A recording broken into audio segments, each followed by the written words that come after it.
Basic काही विचारत नाही मी त्यांना, पुढे जाते आणि त्या पद्धतीने फक्त सुरुवात आपली जी फॉर्मॅलिटी आहे त्याप्रमाणे विचारली. दीक्षित साहेब, तुमचं शिक्षण जन्म नेमकं कुठे?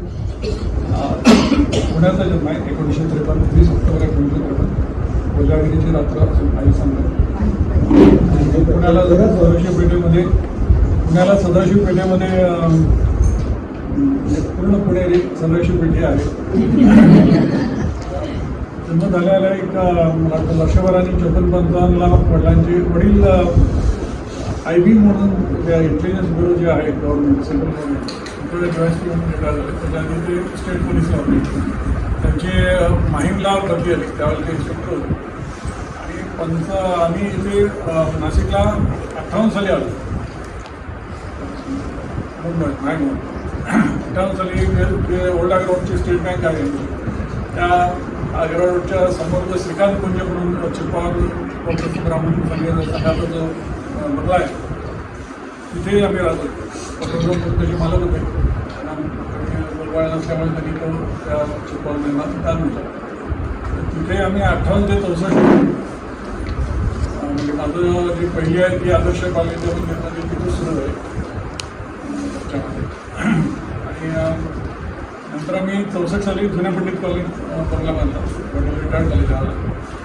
आणि रिटायरमेंटनंतर आम्ही 64 ते नंतर 2000 सालापर्यंत जुन्या पंडितला.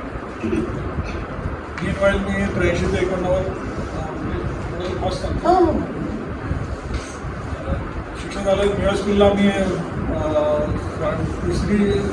5वी ते 7वी न्यू स्कूलला होतो. भेटतो आता 8वी ते 11वी श्रीमान सतीश बागलांच्या होतं. त्यांच्या वर्गात ते मेरिट होल्डर होते, फ्रंट बेंचर. आम्ही आपले मिडल होतो. लास्ट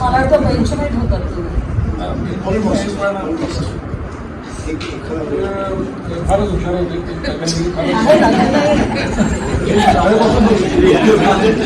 त्यामुळे सतीश बागेला आणि आमचं फक्त जे अभ्यासापुरतं आणि त्यांचा पहिला नंबर दुसरा नंबर आला तुला नंबर गावायला येतो तेवढा आमचं बागलांचं आणि हेमंत टोमेटो म्हणून माझा मित्र होता, त्या दोघांचे असे नंबर असायचो. आम्ही आपल्या 20-25 कुठेतरी पुरस्कार असेल काय. 11वीला मात्र मला डिस्टिंक्शन मिळालं. आणि पुढीला आम्ही पेशवरी कॉलेजला होतो. नंतर इथे FY करण्यापेक्षा असा एक सुविचार म्हणजे तरुणपणाचे आपले विचार कसे असते. मुंबईला गेलो, कारण नाशिकला इंजिनिअरिंग कॉलेज नाही आणि मुंबईला भेट होती. आणि मुंबईला 2 इंजिनिअरिंग कॉलेज आहेत. कुठेतरी आपला नंबर लागेल अशा भ्रमामध्ये मुंबईला गेलो. भ्रम तुटला, कारण आपल्या पुणा युनिव्हर्सिटीचा अभ्यासक्रम आणि मुंबईचा अभ्यासक्रम तुफान मुंबई, त्यामुळे ते काही सक्सेस झालं नाही. त्याच्यावेळी मला पुणा युनिव्हर्सिटी पुण्यातच कॉलेज मिळालं म्हणजे, पण तिथे राहण्याची सोय नव्हती आणि माझ्याकडे मित्र नातेवाईक नव्हते. आणि म्हणून सांगलीला वाचन कॉलेजला ॲडमिशन घेतलं. तर सांगलीला 71 ते 75 इंजिनिअरिंग केलं. असा एक पर्पज मी डिसाईड पहिल्यापासून सवय आहे की फायनल एंडला आपण मारायचं काय असेल ते. शाळेमध्ये आम्ही सगळे उद्योग केले, पण 11वीला डिस्टिंक्शन आलं. याला बीला सुद्धा मेकॅनिकलला डिस्टिंक्शन मिळालं. तर मी पहिले ते AC मार्क सांगण्यासारखे नाही. बीला तर ॲक्टिव्हिटी होती, पण बीला मात्र दाबून अभ्यास केला आणि डिस्टिंक्शन मिळालं. त्याच्यानंतर ज्या दिवशी बी झालं आणि मी घरी निघालो त्या दिवशी आणीबाणी डिक्लेअर झाली 75ला. आणीबाणीनंतर ते ज्यांना काही दिवस आठवत असतील तुफान मोठी होते इंडस्ट्रीमध्ये. आणि अशा याच्यात आम्ही बाहेर पडलो. नोकरी पण जाणार तिथं किर्लोस्कर ट्रॅक्टरला चान्स मिळाला. 2 महिने फक्त मी किर्लोस्कर ट्रॅक्टरमध्ये होतो. आणि तिथं दिनक्रम असं होतं की महिन्यातनं 5 ट्रॅक्टर फक्त तयार होते. त्यामुळे सकाळी डबा घ्यायचा आणि दुपारी डबा खाऊन परत यायचं, एवढंच काम होतं. म्हणजे हाताने काम करायचं काही नसतं. पण तरी मी मला सांगायला आग्रह करतो की किर्लोस्कर ट्रॅक्टरसारख्या जर्मन ट्रॅक्टरमध्ये मी 2 मॉडिफिकेशन केलं. म्हणजे त्यांच्या सायलेन्सरच्या वरती एक अशी चिमणी होती, जे काही इंजिनिअरिंगचे लोक असतील आणि ती कायम पडून जायची. तर त्याला मी छत्रीसारखी एक काडी लावून केलं होतं आणि ते डिझाईन डॉईजनी ॲक्सेप्ट केलं. दुसरं ॲक्सिलेटर, हँड ॲक्सिलेटर असतो. तर हँड ॲक्सिलेटरचा उपयोग नांगरटीमध्ये तो एक कॉन्स्टंट राहावा म्हणून असायचा. तर त्याला काही स्प्रिंग लोडेड डिझाईन होतं त्यांचं. तर हँड ॲक्सिलेटर परत रिलीज व्हायचं आणि ते स्क्रीन राहायचं नाही नांगरटीला. तर तो एक प्रॉब्लेम किर्लोस्कर ट्रॅक्टरमध्ये आलेला होता आणि डीलर सगळे कंप्लेंट करायचे. तर ते डिझाईन मी पूर्ण बदललं आणि ते डिझाईन सुदैवाने ॲक्सेप्ट केलं. ते 2 महिन्यामध्ये 2 उद्योग केले आणि कंपनी सोडली. कारण असं या भवितव्य काही नव्हतं. असं राहिलं असतं तर मला पुढे काही चान्स नव्हता. तर ती 595 रुपयाची नोकरी 75-76 साली ती सोडून 400 रुपयाच्या नोकरीवर एक्सेलोमध्ये लागलं. एक्सेलो स्टेअरिंग गिअर कंपनी सातपूरची 76 साली. आणि तिथे एक्सेलो ज्यांना कोणाला एक्सेलो कंपनी माहीत असेल तर ती काय टफ होती ते बहुतेकांना म्हणजे नाशिकमध्ये राहणाऱ्यांना माहीत असेल. म्हणजे गाडके माथुर म्हणून एक दिव्य जनरल मॅनेजर होता आणि त्याने काय राबवून घेतलं आम्हाला ते आम्हाला मिळतं. 76 ते 83 हे एक्सेलोत होतं. एक्सेलोला शेवटी आलं तेव्हा सिनियर इंजिनियर म्हणून बाहेर पडलो. तर त्यावेळेला पंडितराव कुलकर्णी यांचा कॉल आला मला की जावई देशपांडे म्हणून आहे आणि ते स्टेअरिंग गिअर करण्याचा त्यांचा विचार आहे. तर तू येऊ शकतो का? ते येऊ शकतो. कारण मला त्यावेळेला मी महिंद्राचं ट्रॅक्टरचं डेव्हलपमेंट केलं ते स्टेअरिंग गिअरची महिंद्राच्या इथल्या लोकल. आणि प्रीमियर आणि महिंद्रामध्ये मी स्टेअरिंग गिअरच्या निमित्ताने सारखा जायचं. तर डेव्हलपमेंटला असल्यामुळे मला सगळ्या कंपन्या बघायला मिळाल्या आणि त्या लोकांचा माझा रॅपो खूप चांगला होता. इव्हन पंजाब ट्रॅक्टरला मी चंदीगडला गेलो होतो तर त्या माणसाने सांगितलं होतं आताच्या आता नोकरी सोडून देईल मी तुला इथं घेतो. एवढी चंदीगडला जाऊन राहण्यासाठी काही परिस्थिती नव्हती. पण हा पंडितरावांचा मात्र जो ऑप्शन होता त्यामुळे तू इथे घे आणि तुला माहीत असं मी करत नाही. तर मी जर इथं आलो तर एक तर स्मॉल स्केलमध्ये जाणार म्हणजे प्रॉव्हिडंट पण नाही, ग्रॅज्युएट नाही, काहीच नाही. तर मला सिक्युरिटी काय तुला काय पाहिजे? म्हटलं मला पहिल्यांदा राहायला घर पाहिजे. कारण मी काय इथे येऊन भाड्याने राहणार नाही आणि माझं स्वतःचा बंगला सोडून मी इथं कशाला घेऊ. मग त्यांनी ते घर मान्य केलं, जाण्याचा कन्व्हिन्स मान्य केला आणि शिवाय पगारामध्ये भरपूर राहील दिली. म्हणजे त्यावेळेचा माझा पगार आता सांगायला हरकत नाही 4000 होता. जो पगार एक्सेलोच्या प्लॅन मॅनेजरला होता आरके माथुर. म्हणजे तुम्हाला लक्षात येईल की किती राहील मला मिळाली त्यावेळेला. तर 80 ते 89मध्ये मी किर्लोस्कर ट्रॅक्टरचं स्टेअरिंग गिअर डेव्हलप केलं. आपले श्रीनिवासन अंकल आहेत त्या श्रीनिवासन अंकलच्या हाताखाली मी ते टेस्टिंग करून म्हणजे पास करून घेतलं. फार रगडून त्यांनी हे केलं, त्रास भरपूर दिला. श्रीनिवासन तुम्हाला अंकल आत्ता दिसतात तसे नव्हते. म्हणजे तुझं फार मोठा भ्रम आहे. त्यांचा आवाज असा होता ना की असे महिंद्रा इंटरनॅशनल ट्रॅक्टर कंपनीच्या पर्चेस डिपार्टमेंट थरकाप व्हायचं किंवा केबिनच्या आवाज बाहेर येऊन बोलायची काम. तर आणि ते मला खूप चांगलं ओळखत होते. तर त्यांच्या अखत्यारीत म्हणजे स्टेअरिंग गिअर डेव्हलप केलं, इंटरनॅशनल ट्रॅक्टरचं पण केलं आणि आपल्या जीपचं पण केलं. प्रीमियर 180चं स्टेअरिंग गिअर डेव्हलप केलं. आणि सांगायला मुद्दाम सांगतो की एक्सेलोतनं जरी मी बाहेर पडलेलो असलो तरी एक्सेलोतचे कुठलेही ड्रॉइंग घेऊन मी बाहेर पडलो नाही. जे काय केलं ते मी माझ्या डोक्याने केलं कारण मला थोडा एक्सपिरियन्स आलेला होता.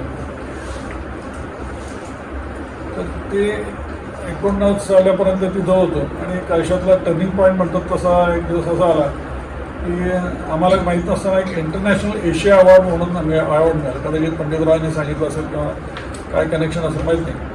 पण आम्हाला तेव्हा असं साक्षात्कार झालं की आमची that was the only small scale company in Asia which was manufacturing steering gear box. तर ते दिल्लीमध्ये त्याचं अवॉर्ड मिळालं देशपांडेंना. आणि ते अवॉर्ड मिळाल्यानंतर नॅचरली त्यांनी कोल्हापूरमध्ये आल्यानंतर पेपरवाल्यांनी मुलाखत घेतली. पुढारी म्हणून पेपर होता त्यांनी मुलाखत घेतली. त्याचा अर्धपान ती मुलाखत आली होती.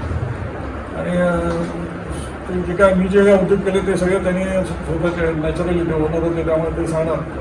तर त्यांनी तसे सगळे आपलं ते कारनामे सगळे सांगितले आणि खाली एक ओळ टाकली की या सर्व याच्यामध्ये मला आमचे मॅनेजर दीक्षित यांचं सहकार्य लाभलं. तर ती बातमी मी वाचायच्या आधी माझे काही मित्र होते कोल्हापूरमधले. सांगलीला मी असल्यामुळे कोल्हापूरचे माझे इंजिनिअरिंगचे मित्र भरपूर होते. कोरगावकर त्याला माहिती, असे काही 3-4 मित्र होते. ते ती बातमी वाचून घरी आले आणि मी वाचलेली नव्हती. आणि मी तू करतो काय माहीत होतं, किती दिवस तू इथं हे होणार येतं, शब्द योग्य नाही, पण किती दिवस येणार होते, तू तुझं का नाही सुरू करत. आणि हे 3-4 मित्रांनी ॲट अ टाईम सगळ्यांनी सांगितल्यामुळे तो थोडासा विचार करण्यासारखा मुद्दा होता. आणि जर एखादा माणूस आपण केलेल्या डेव्हलपमेंटमध्ये जर पुढे जाऊन इंडस्ट्री घेऊ शकतो, तर आपण का करू नये. म्हणून नोकरी सोडून दिली त्या 2-3 महिन्याच्या काळामध्ये. तो डिसिजन जरा अवघड होता, कारण हेमू त्यावेळेला 4थी पास झाला होता मला. 4थी पास झाला, 5वीला आम्ही आलो. आणि दीप्ती तर लहान होते, म्हणजे पहिलीला द्यायची होती. पण ते एकदा करायचं म्हटल्यानंतर करायचं, ते सोडून दिले नोकरी. इथं आलो. सुदैवाने मला घरचा सपोर्ट चांगला होता, म्हणजे आमचं दीक्षित सदन घर होतं, त्यामुळे कुठे राहावं आणि भाडं कसं भरावं हा काही प्रश्न नव्हता. त्या आईवडिलांचा सपोर्ट खूप चांगला मिळाला. आणि कसे म्हणजे आयुष्यामध्ये 2 मार्ग असतात. तर त्यापैकी बऱ्याच जणांना एक्सुलीचे आठवले माहीत असते, विवेक आठवले. त्यांनी त्याच वेळेला मला ऑफर केली की माझे जे साहेब होते बरेच, ते त्यावेळेला काहीतरी हार्ट अटॅकने गेले. तर तू त्यांच्या डिझाईन मॅनेजर म्हणून येत का नाहीस. त्याने पगारही मला भरपूर दिला, ऑफर केला. आणि त्यावेळेला मी तर धंदा करायचा म्हणून नोकरी सोडलेली होती. काय करावं असा फार मोठा प्रश्न होता. आणि तेवढ्या वेळात मी एक गुप्ता म्हणून MK गुप्ता म्हणून आपले जालिंदर शिंदे.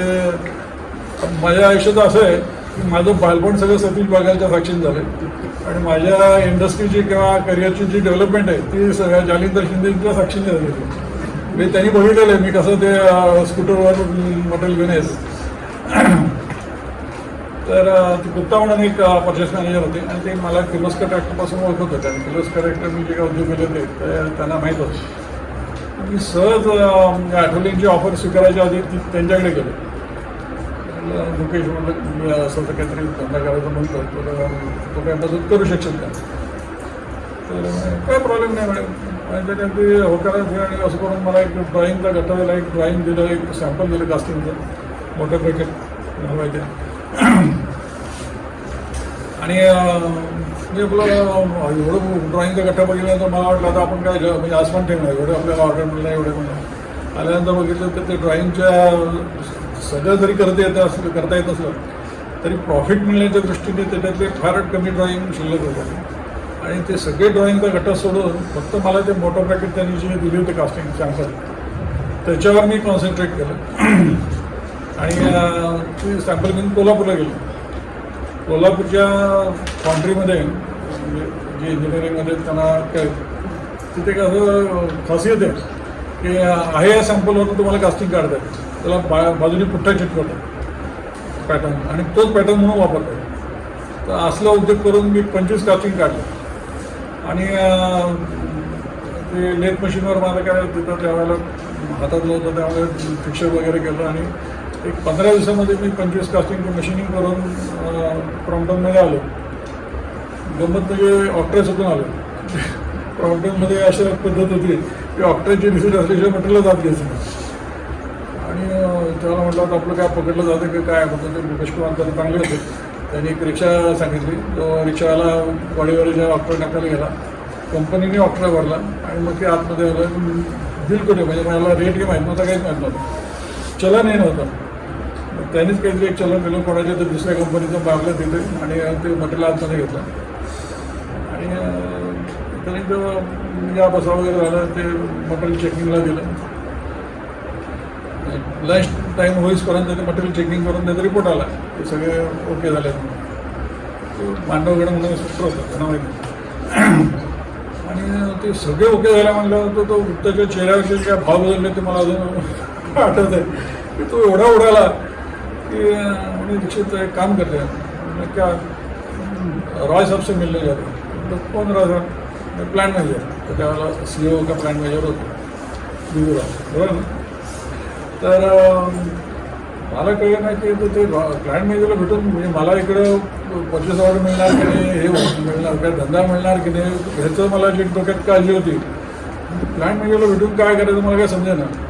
पण ठीक आहे म्हटलं, आमच्या तर त्याला जाण्याशिवाय पर्याय नव्हता. आणि मग ते गुजरातकडे गेलो. त्यांनी सांगितलं गेल्या हे देखील जरा कलिक केलं किर्लोस्कर ट्रॅक्टरनं and he has solved our problem. मैंने क्या हो गया, he has develop motor bracket and broad 25 numbers casting drilling machine. म्हटल्यानंतर तो बिबीराय असा निश्चित उठला, मला अजूनही तो कसं आठवतं. आणि त्यांनी शिकायत केलं मला. तर मी असं गांभरून गेलो होते ते मला ते सगळं अकस्मात होतं. मी शिकायत वगैरे झालं. मला काय समजेल नाही एवढं काय याच्यामध्ये ग्रेट झालं. नंतर बाहेर आल्यावर कळलं की क्रॉम्प्टन त्याला महाराष्ट्र बाउंड्रीमधनं हे सावेंची कंपनी त्याच्यातनं कास्टिंग आणायची. ती CP2ला CNC मशीनवर मशीनिंग करायची आणि त्याच्यात जवळजवळ 50% वर जास्त रिजेक्शन व्हायचं. आणि ते सगळं रिजेक्शन क्रॉम्प्टनला सहन करायला लागतं. कारण फाउंड्रीवाला म्हणायचं आमचा काही फॉल्ट नाही. आणि CP2वाले आवर्सप्रमाणे चार्ज लावायचे. त्यावेळेस 200 रुपये का 400 रुपये चार्ज होता पर आवर.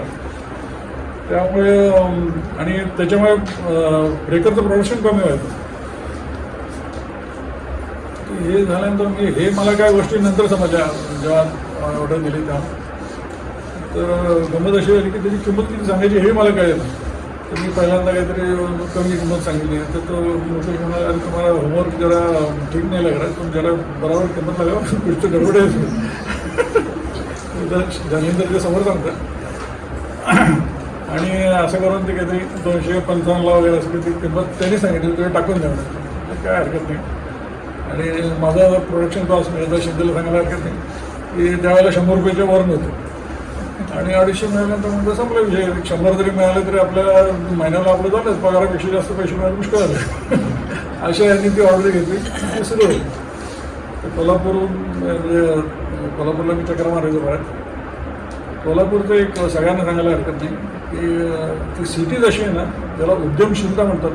ते तिथं त्या कोल्हापूरचं वैशिष्ट्य आहे. जालिंदर असल्यामुळे त्याला बरं वाटेल ऐकायला. पण मी मनापासून हे करतो की मी तो कोल्हापूरला नसतो तर मी बिझनेसमध्ये उतरलो नसतो. तिथं माझ्या वर्कर्सनी सुद्धा एका त्यांच्या लहान झोपडीमध्ये लेथ मशीन घेऊन म्हणजे माझ्याच कंपनीमधून सोडून गेला वर्कर 700 रुपयावर काम करायचा.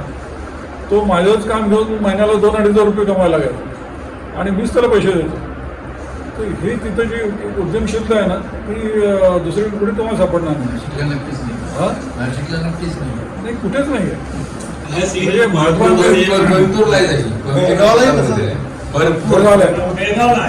म्हणजे महात्मा मेस्त्रींनी माझा सरकता रंगमंच केला डॉक्टरला बोलतात. तो ते त्या काळात नाही असं सरकता उद्यमनगर म्हणून तिथंच आमचा कार्यक्रम उद्यमनगरच त्याच्यामुळे म्हणजे कोल्हापूरमुळे मी इंडस्ट्रियल झालो हे मी मान्य करतो आणि कोल्हापूरला धन्यवाद देतो त्याच्याबद्दल. नाहीतर काय आपल्या नॉर्मल कुठल्या तरी कंपनीत असतो तर असं काय झालं. पण त्यांनी दृष्टिकोन दिला आणि स्मॉल स्केलमध्ये मी काम केल्यामुळे मला लक्षात आलं की आता मोठ्या कंपनीत बसलं तर एक ड्रिल तुटलं तर आपण स्टोअरमध्ये जातो आणि ड्रिल बदलून आणतो. किती किमतीत आहे आपण कधीच विचारत नाही. पण स्मॉल स्केलमध्ये गेल्यानंतर ड्रिलच्या किमतीचा उलगडा झाला आणि ते मला खूप हे झालं. कोल्हापूरमध्ये असताना मी DBM केलं बिझनेस. त्या DBMचा मला बिझनेसमध्ये खूप फायदा झाला. कारण कॉमर्स साईड माझी जी वीक होती त्या DBMमुळे मला ते बऱ्याचशा गोष्टी कळल्या. म्हणजे बऱ्याच CA लोकांच्या सगळ्यांचा आता जे इंडस्ट्रीज त्यांचा संबंध आला असेल तर CA लोकांचं एक फार आवडतं वाक्य असतं की काही चूक झाली ना की ते म्हणतात तुम्हाला माहीत असेल असं मला वाटलं. म्हणजे आपण तो एक त्याच्यातनं त्या DBMमुळे मला त्या कॉमर्स साईडचा खूप फायदा झाला. आणि मग क्रॉम्प्टन नंतर तिथं MV देशपांडे म्हणून होते मोटर ब्रॅकेट आता विभाग कॉर्पोरेशन आहे त्यांची. तर त्यांनी मला एक दिवस बोलावला की बाबा असं इम्पोर्टेड एक तोशिबाचा शॉर्टसर आहे आणि तो लीक होता आणि आम्हाला खूप प्रॉब्लेम आहे. तू जसं ते मोटर ब्रॅकेटला डोकं लावलं तसं याला काहीतरी दर्शन तर बघ. ठीक आहे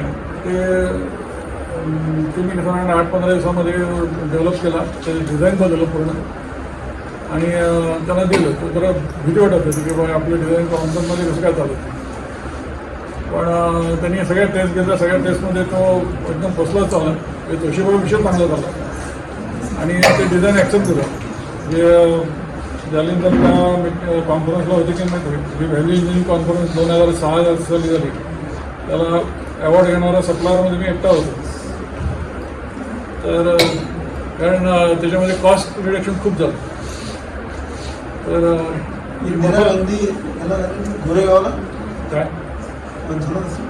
नाही, ती SNTT कॉलेजच्या हॉलमध्ये होती, बरोबर, दासगुप्ता होता.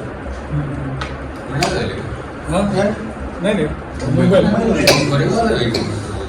त्याच्या आधी पहिली डिझाईन नंतर हां बरोबर. नंतर मग ते झाल्यानंतर ABBमध्ये माझ्या सुदैवाने आणि त्यांच्या दुर्दैवाने इम्पोर्टेड शॉकॉसरला काहीतरी प्रॉब्लेम झाला. ते ऑइल लीक होत होतं आणि त्याच्यामुळे पूर्ण ब्रेकर असेंब्ली थांबली होती. तर तिथे पंचोली म्हणून परचेस मॅनेजर होते. त्यांनी इकडं देशपांड्यांना फोन केला आणि त्यांना विचारलं की तुम्ही शॉकॉसर कोणाकडनं घेता, काय घेता वगैरे. तर त्यांनी सांगितलं की बाबा असं आम्हाला प्रॉब्लेम होता, ते दीक्षित म्हणून त्यांनी सॉल्व्ह केला, तर तुम्ही त्यांना देऊन बघा.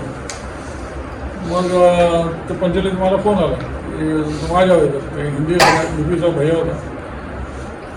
गेलो तिथे आणि ते ABBत असं गोष्ट होती की माझा लहान भाऊ तिथे कॉम्प्युटर सेक्शनला होतं, त्यामुळे जरा ते थोडंसं म्हणजे माझ्या दृष्टीने जरा प्रॉब्लेमॅटिक होतं.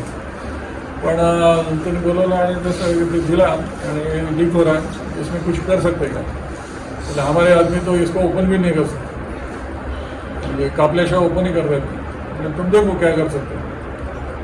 तर मग घरी गेलो. त्यावेळेला माझं शॉप वगैरे काही नव्हतं, मी कोल्हापूरहून करून आणायचो. तर घरी आलो, ते काहीतरी ठाकटूक करून आम्ही होती तेव्हा आम्ही दोघांनी मिळून तो ओपन केला. आणि त्यातलं पार्ट्स म्हणजे आता ज्यांना इंजिनिअरिंग करतात ते क्रोम प्लेटिंगच्या लेअरमध्ये प्रॉब्लेम झाला होता आणि टेपर झालं होतं ते, आणि ते क्रोम प्लेटिंग नंतर ग्राइंडिंग करत नव्हतं, त्यामुळे ते खालच्या पोर्शनला सील आलं की तिथनं लीक व्हायचं. तर ते बघितल्यानंतर लक्षात आलं. मग ते त्यांचेच पिस्टन ते ग्राइंड केले, परत हार्डक्रोम प्लेटिंग केले, परत ग्राइंड करून बफिंग करून तेच लावले आणि 5 सॅम्पल त्यांना करून दिले. ते ओके झाले. ते ओके झाल्यानंतर त्यांना एवढा सुस्कारा सुटला की म्हणजे त्या पंचोली आणि तिथं मणी म्हणून जनरल मॅनेजर होते. ABB कोण असं माहीत नाही, कोण माहिती होतं कधी. हां नाही, साहेब हवे साहेबांच्या ABBला सप्लायर होतं. तर तिथे मग ABBची एक कॉन्फरन्स होती, त्याच्यामध्ये मला बरंच काही प्राईज वगैरे त्यांनी दिलं. पण त्यावेळेला मला कळलं की तो शॉकॉसर स्वीडनमधून येत होतो, त्याची किंमत 4,000 होती आणि मी दिला तर काहीतरी 700-800 रुपये लागले. म्हणजे मला ते कॉन्फरन्समध्ये कळलं की ते एवढ्या किमतीला आणत होते इथे. तर तो शॉकॉसर देवाच्या दयाने अजूनही चालू आहे, अजूनही मीच तर सप्लाय. नंतर मग सिमेन्स, L&T जे जेवढे काही हाय टेन्शन स्विचगेअर मॅन्युफॅक्चर आहेत त्यांची शॉकॉसर मी बनवतो. मग ABBनी ते व्यास म्हणून एक डिझाईन मॅनेजर होते, MK व्यास म्हणून. तर त्यांनी एक दिवस मला बोलून घेतलं की एवढे एक जर्मनीची इन्सुलेटिंग रॉडची असेंब्ली आहे आणि फार कॉस्टली आहे, आम्हाला परवडत नाही जर्मनीतून इम्पोर्ट करायला, आणि तू याच्यात काय करू शकतोस बघ. तो ऑलटुगेदर असा वेगळा विषय होता. त्याचा माझा इंजिनिअरिंगचा विषय नव्हता, त्याच्यात थर्मोप्लास्टिक वगैरे मोल्डिंग बिल्डिंग असे बरेच प्रकार होते. पण तो चॅलेंज म्हणून मी घेतला आणि तो डेव्हलप केला. आणि आम्ही त्याची ट्रायल घेतली, तर ट्रायल ओके झाली. तर त्यावेळेला व्यासने सांगितलं होतं की हे सिक्रेट प्रोजेक्ट आहे, माझ्याशिवाय कोणालाही याच्याबद्दल बोलायचं नाही. ते सक्सेस झाल्यानंतर त्यांनी रिपोर्ट जर्मनीत पाठवला, जर्मनी कॅलरमॅक, ABB कॅलरमॅक. ते कॅलरमॅकचा टेलिक्स आला होता, म्हणजे मला अजून तो टेलिक्स आठवत आहे की this is a very sensitive product and you should not touch this product. तर तरीसुद्धा ABB नाशिकने तो प्रॉडक्ट डेव्हलप केला त्यांना न सांगता. हे त्यांचं इम्पोर्ट चालू ठेवलं आणि जॉब मात्र माझी वापरत होते. आणि असं 6 महिने त्यांनी केलं. आणि 6 महिन्यामध्ये जेव्हा त्यांना कॉन्फिडन्स आला की दीक्षितच्या वेळेला काही प्रॉब्लेम येत नाही स्कूलमध्ये, तेव्हा त्यांनी 6 महिन्यानंतर ते इम्पोर्ट बंद केलं. त्या दिवसापासून तर आत्तापर्यंत इन्सुलेटिंग रॉडचे जवळजवळ 10 ते 12 प्रकार मी बनवतो ABBसाठी. त्याच्यानंतर मग स्नायडर, L&T, सिमेन्स, जे काय स्विचगेअर मॅन्युफॅक्चर, इपासेक, या सगळ्यांचे प्रॉडक्ट होते. आणि सांगायला आनंद होतो की 1991 सालापासून तर आत्तापर्यंत 1922 पर्यंत 2022 पर्यंत माझ्या प्रॉडक्टला भारतामध्ये कॉम्पिटिशन नाही. देवाची कृपा आहे. हे आश्चर्य म्हणजे मलाही कधी कधी राहून वाटतो. पण एक मला पंचोलीने जो परचेस मॅनेजर होता रेल्वेचा, त्यांनी एक सिक्रेट सांगितलं होतं की तू तुझी प्राईस अशी नको ठेवू की त्याला कॉम्पिटिशन आहे. तुम्ही लक्षात ठेवा, कारण एनिवे तो प्रॉडक्ट होता आणि त्याच्यामध्ये मार्जिन भरपूर होतं. ती समजा 4,000 त्यांची किंमत आहे तर मी 2,000 सहज लावू शकलो असतो. पण जर 2,000 लावली असते तर दुसरा कोणी त्याच्यामध्ये उतरला असतो. ते मी न केल्यामुळे आत्तासुद्धा म्हणजे ABB-मध्ये किंवा क्रॉम्प्टनमध्ये जवळजवळ 5 जनरेशन झाले परचेस मॅनेजरचे. आता 5वी जनरेशन चालू. पण कोणाला सगळ्यांनी प्रयत्न केलेले आहेत. मला माहिती आहे कोणी असं गप्प बसलं नाही. प्रत्येकाने डेव्हलप करायचा प्रयत्न केला, प्रत्येकाने हे करायचा प्रयत्न केला. क्रॉम्प्टनने तर माझ्यासारखेच माझे सप्लायर हे करून स्वतः बनवायचा प्रयत्न केला. लोकेश गुप्ता 2 वर्ष त्यांनी माझं ब्रेक केलं आणि 2 वर्षानंतर पूर्ण क्रॉम्प्टनची team purchase manager, R&D manager हे सगळे 4 जण माझ्याकडे आले आणि म्हणे दीक्षित ते काय करा आणि परत सुरू करा. 2 वर्षांनी माझं ऑपरेशन सुरू आहे ते अजूनही चालू आहे. हे असं बिझनेसच्या बाबतीतलं माझं आत्तापर्यंत करेल. तुम्ही या टर्निंग पॉईंटबद्दल बोलला नाही. हा टर्निंग पॉईंट कधी मिळालं ते तिला विचारूया ना, नाही यांना मिळालं नव्हतं. कारण दोघांच्या आयुष्यातला टर्निंग तेव्हा टर्न झालं तुमच्याकडे. देवयानी तुझं बालपण, तुझं शिक्षण आणि तू त्यांच्या आयुष्यात म्हणजे लव्ह मॅरेज आहे की अरेंज मॅरेज आहे हे तुझ्याकडे नाही केलं. माझा जन्म उस्मानाबादचा आहे, बालपण तिथलंच आहे, शिक्षणही माझं उस्मानाबादमधलंच आहे मराठवाड्यात. आणि मी BA झालेली आहे. आणि BA झाल्यानंतर एक 6 महिन्यात एक मध्यस्थांकडनं एक स्थळ कळालं यांचं आणि अरेंज मॅरेज सुद्धा 1979. त्यानंतर काय मग आहेच सहचर्य. दीक्षित साहेबांच्या बोलण्यात आलं की त्यांना कौटुंबिक पाठिंबा भरपूर मिळाला. तर त्यांच्या ह्या सगळ्या जडणघडणीत किंवा वाटचालीत तुझं काय कॉन्ट्रिब्युशन? सुरुवातीला तर एक हे गृहिणी म्हणूनच होते, कारण त्यावेळेस त्यांचं सर्व्हिस चालू होतं. मग लहान मुलं वगैरे याच्यात. पण नंतर मग आम्ही जेव्हा बिझनेस चालू केला त्यावेळेस मात्र म्हणजे शॉप ऑफर ओपन करून बघणं, इथपासून आम्ही दोघांनी एकमेकांनी असेंब्ली करणं, पुन्हा इन्स्पेक्शन करणं छोट्या छोट्या पार्ट्समध्ये, पुन्हा बँकिंगची कामं, ऑफिसची कामं काय असते त्या मेडिसिनची असे मी करत होते. काम केलं म्हणजे मी हा भाग सांभाळत होते. त्यामुळे ते इतर कंपन्यांमध्ये जाऊन आणि त्यावेळेसच आमची इंडस्ट्री बांधण्याचं काम चालू झालं. प्लॉट मिळालेले नव्हते, काही नाही, आमच्या घरापासून इंडस्ट्री चालू झाली. आम्ही एका खोलीत चालू केलेली इंडस्ट्री. म्हणजे तुम्हाला आश्चर्य वाटेल की 10,000ची FD होती ती हे करू, त्याच्यावर 5,000चं लोन घेतलं. ते सुद्धा मी या दोन्ही मुलांना कडेवर घेऊन गेले आणि घेऊन झालो.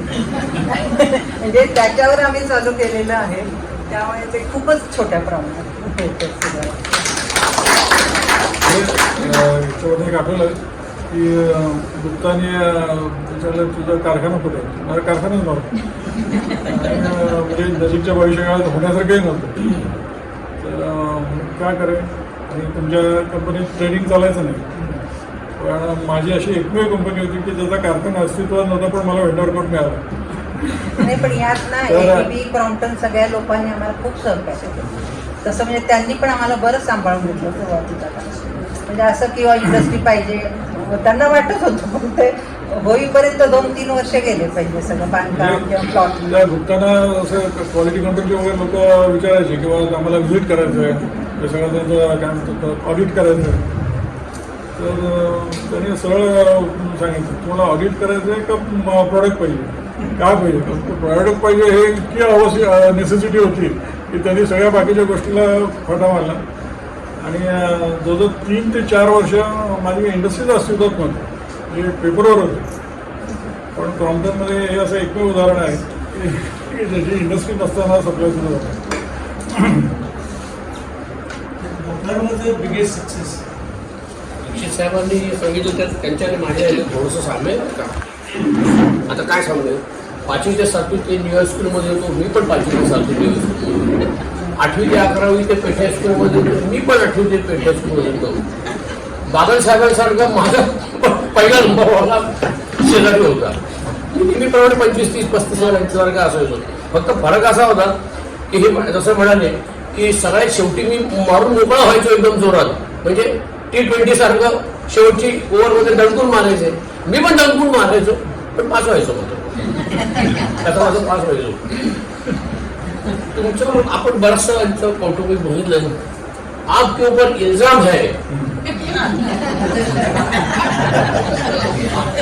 तुम्ही अध्यात्म आणि इंडस्ट्रीची सांगड घालायचा प्रयत्न करताय. हा काय नवीन प्रकार आहे आम्हाला माहिती आहे.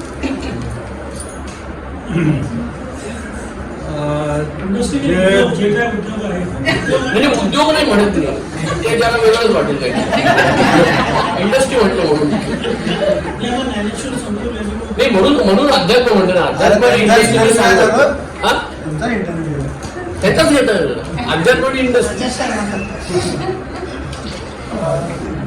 जे काही 2011 साली रोटरीमध्ये होते आणि धात्रक साहेबांनी जे गेट टुगेदर आनंद रिसॉर्टला केलं प्रमुख रोडला, त्यांना जर आठवत असेल, रवी तर नक्कीच होता ते, कारण त्यांनी नंतर काय विचारलं मला माहिती. तर 2011 साली मला 58 कंप्लीट झाले, 53 जन्म का 58 कंप्लीट झाले. आणि मी असा विचार केला की जर मी सर्व्हिसमध्ये असतो, सरकारी किंवा खाजगी कुठल्याही, तर 58 साली म्हणजे 2011ला मला रिटायर होणं भागच होतं. ते काय माझ्या इच्छेप्रमाणे कोणी मला कंटिन्यू केलं नसतं. पण मी सुदैवाने बिझनेसमध्ये गेलो, इंडस्ट्रीमध्ये. सुदैवाने इंडस्ट्री चांगली चालली, प्रॉफिटमध्ये चालली.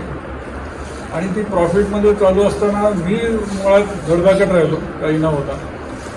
मग ह्याच्यामागे माझं स्वतःचं कर्तृत्व काय,